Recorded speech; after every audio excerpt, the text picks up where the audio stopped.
How's it going, everybody? Welcome back. It is Thursday morning, so it's time for another Jarvi vlog. We are bringing you the absolute hottest topics in the staffing world, and they are so hot right now. I'm Zach. I'm Allie. I'm Bill. And today we're going to cover one of our recent blogs. It's blog with a B as opposed to vlog with a V. The one you don't see our faces. Exactly. The ones are just letters.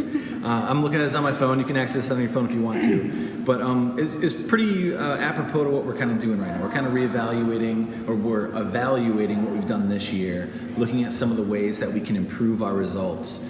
And a lot of them are not just bringing in new people or more people, it's maximizing what we've already got. So you get a bunch of visitors to your website, you get a bunch of people looking at your jobs that you have available, but how can you increase the number that actually take that step and apply? Because the rest are dropping off and you're missing those people.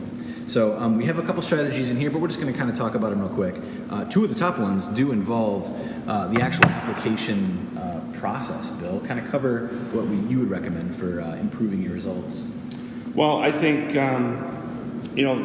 the two for the application kind of go hand in hand. Yeah. So first and foremost, believe it or not, there are people today still using paper applications.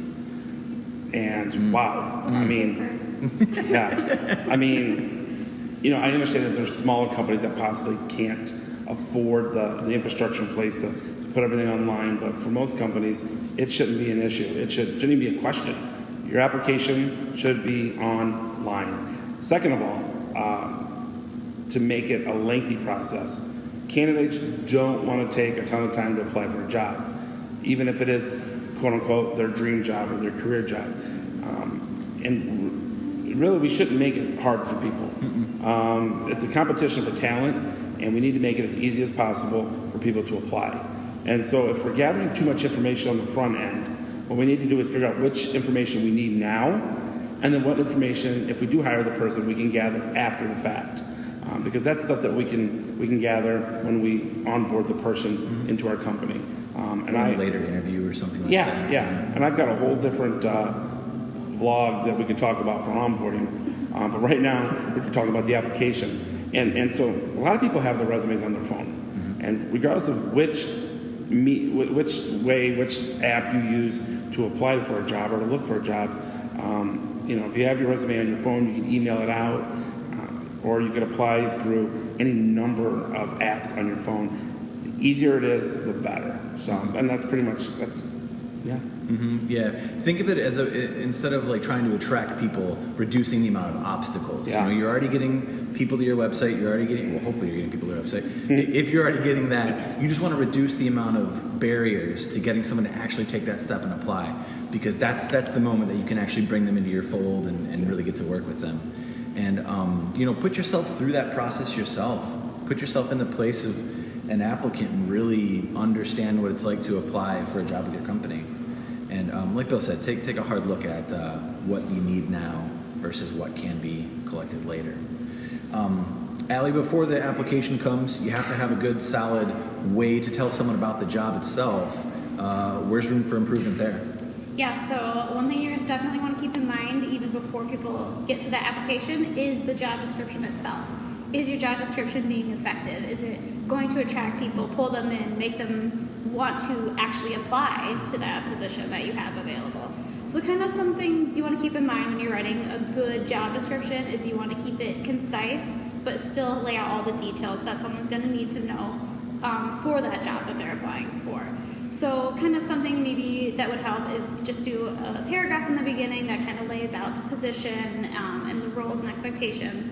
And then you can do bullet points, but keep it to maybe a third of the page, and then maybe just wrap up the job description with a summary paragraph of your company and why I should apply with your company. This will help kind of just keep it simple and straightforward for someone who is applying, and they'll know exactly kind of what they're getting into once they make that initial application. Good stuff there. And again, that's all stuff that's going to help you not necessarily get more traffic, but just maximize the traffic that you are getting, which can make a big difference, right? We actually measured this. We actually did a study of our own. We turned the camera inward, so to speak, and we did a study of our own application process.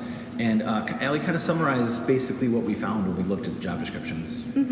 So we looked at our job descriptions, and we had a set of guidelines that we measure our job descriptions up against. and they either passed or failed with these guidelines. And what we found was that job descriptions that met and qualified for these guidelines had over double the amount of applications for job descriptions that did not meet our guidelines, which is a pretty big deal. I mean, so like Zach said, you're not necessarily getting more traffic, but you're getting more applications and more quality applications from the traffic that you're already attracting. That's a big deal. Twice as many applications with a good job description, following kind of those guidelines. Good stuff to remember. So Zach, we've talked about the applications, we've talked about the job description, and you get all these applications. What is the important thing that we need to do with the people we do get? And I think that's your topic you were going to talk about. Yeah, absolutely. It comes down to one word: communication with a capital C. And we have a lot of vlogs that we've covered this topic on previously this year. So go back to our channel and see if you can't find those. But it really is about communication. People want to know that their application is being reviewed, what the process looks like, when they can expect to hear back from you. And if you don't follow a good communication protocol with your company, you're going to lose some stellar candidates to maybe another company or to some place else that maybe they just don't want to look for a job anymore. Maybe it's too much work for them. So again, really take a look at that communication. Stay in good communication with your candidates. Quick emails, quick texts, phone calls are fine. But people really want to know where they stand in the process. Good point. Yep. So anything else you guys want to cover before we go here? No? Cool. Yeah. Use our advice wisely. If you do have any questions directly, you can always reach out to us. If you want to see some of the results that Allie kind of mentioned with our study, we'll briefly share some of that with you. We won't give you the secret sauce, but maybe we'll give you a few ingredients. Peek behind the curtain. Exactly. A little peek. But that's all the time we have. We will see you next week. Have a good one. Bye. Have a good one.